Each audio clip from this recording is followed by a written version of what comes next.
ये क्या माँ, आज आपने फिर से पानी वाली दाल और रोटी बनाई है। रोज रोज ये गरीबों वाला खाना खाकर हम परेशान हो चुके हैं। हाँ माँ, हमसे नहीं खाई जाएगी ये दाल।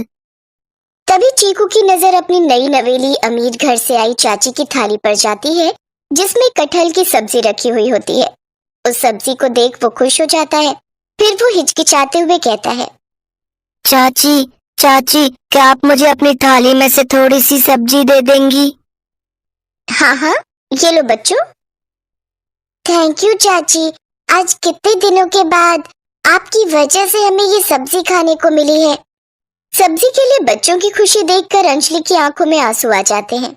ये बेचारे बच्चे कितना खुश होकर ये सूखी सब्जी खा रहे हैं, और मेरे ये गरीब ससुराल वाले भी कितने सुकून से ये रूखी सूखी रोटी खा रहे हैं। और एक हम अमीर लोग एक वक्त के खाने पर ही कितने पैसे खर्च कर देते हैं।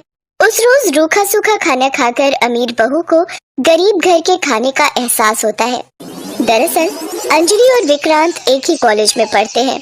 वहीं पर दोनों को प्यार हुआ और इस तरह अमीर घर की बहू गरीब घर में ब्याह करा गई। ऐसे ही एक रोज अंजलि अपनी जेठानी सुमन से, जेठानी जी, क्या कभी आपका मन नहीं करता अच्छा खाना खाने को?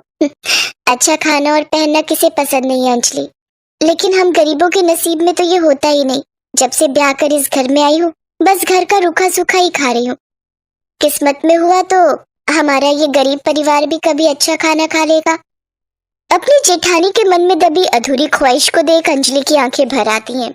फिर वो अपने पति विक्रांत से कहती है, विक्रांत, मुझे भी जल्दी से काम शुरू कर देना चाहिए। देखो, मैंने एमबीए किया हुआ है तो मुझे भी नौकरी करनी चाहिए।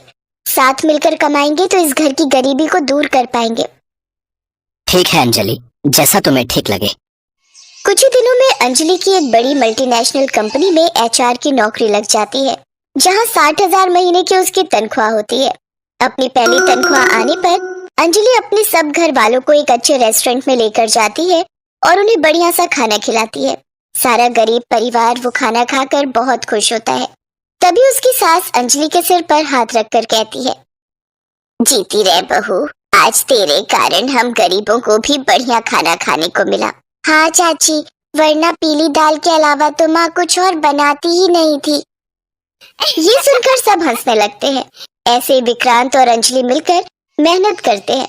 फिर कुछ समय बाद वो अपने जेठ जेठानी को 2 लाख रुपए देकर कहती है, ये लीजिए जेठ जी, अब आपको मजदूरी करने की कोई जरूरत नहीं है। आप और जेठानी जी मिलकर परचून की दुकान खोल लीजिए। उन पैसों से जेठ जेठानी दुकान खोल लेते हैं, जिससे घर खर्च चल जाता है और अंजलि और विक्रांत की कमाई से वो नया बड़ा घर बना लेते हैं। आज मैं बहुत खुश हूँ अंजलि, आज तुम्हारे कारण ही हमारा इतने बड़े घर में रहने का सपना पूरा हो पाएगा। हाँ अंजलि, तुम सचमुच इस घर में लक्ष्मी बनकर आई हो। ये सब आप लोगों के प्यार के कारण ही पॉसिबल हो पाया है। विक्रांत, मैं चाहती हूँ कि नए घर के गृह प्रवेश पर हम एक बड़ी सी दावत रखें, जिसमें हम गरीब लोगों को बुला सकें, ताकि उन मजबूर लोगों को भी अच्छा खाना खाने को मिल सके। इस तरह अंजलि एक बड़ी सी दावत रखती है, जिसमें तरह तरह के पकवान और मिष्ठान होते हैं। सब गरीब वो खाना खाकर बहुत खुश होते हैं और उन्हें ढेरों आशीर्वाद देते हैं। अब अंजलि अपने गरीब ससुराल वालों के साथ नए बड़े घर में रहने लगती है।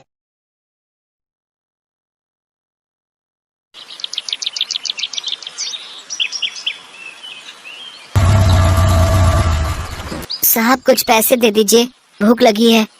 इतने बड़े हो गए हो, जाकर कुछ काम करो। कोई काम नहीं देता है साहब मुझे।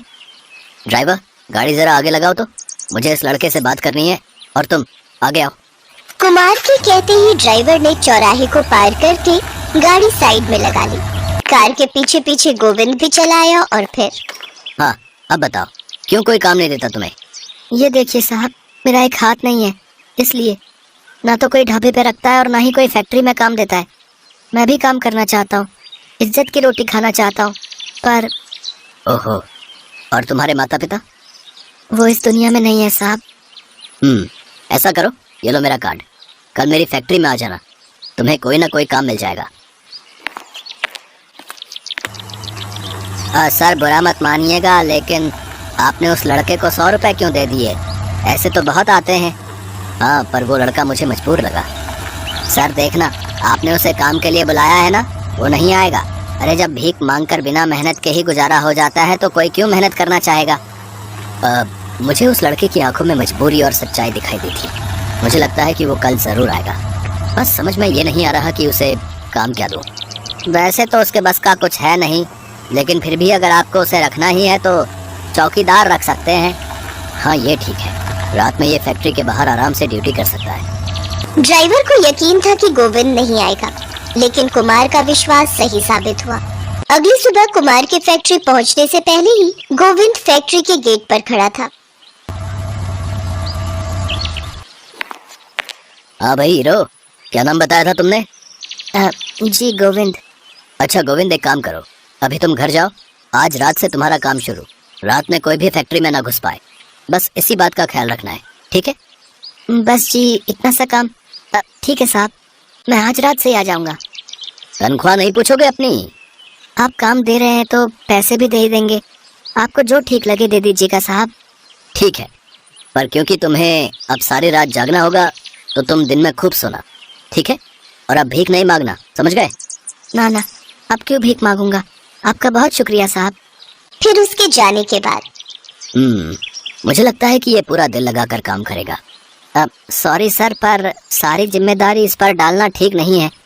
फैक्ट्री में लाखों करोड़ों का सामान रहता है और रात को ये अकेला। पहली बात तो यह है कि मुझे उस पर भरोसा है, और दूसरी बात यह कि गेट पर सीसीटीवी भी तो लगा है। चिंता की कोई बात नहीं है। शाम ढलने से पहले ही गोविंद फैक्ट्री के बाहर पहुंच गया। उसे दूसरे गार्ड ने सारा काम समझा दिया और फिर वो गार्ड फैक्ट्री के अंदर वाले हिस्से में ड्यूटी देने चला गया। गोविंद की ड्यूटी शुरू हो चुकी थी। साहब ने ये थोड़ी ही कहा था कि सारे रात खड़े खड़े पहरा देना है। मैं भी ना पागल हूँ बिल्कुल, बैठ तो सकता ही हूँ। गोविंद ने वही एक पत्थर को साफ किया और उस पर चादर ओढ़कर बैठ गया। उसके पास वही एक चादर थी जिसे बिछाकर वो सोता था। सारी रात उसने आंखों ही आंखों में गुजार दी। वो एक पल नहीं सोया और जब सुबह के गार्ड्स आए तो उसके बाद ही वो घर गया। ऐसे ही देखते देखते कई दिन गुजर गए। जबरदस्त सर्दी पड़ रही थी। कुमार अपने परिवार के साथ कार में बैठकर रात में घूमने निकला तो उसने देखा कि फैक्ट्री के बाहर एक पतली सी चादर में खुद को लपेटे गोविंद पहरा दे रहा था। फिर अगले दिन, यहाँ आओ गोविंद। जी सर।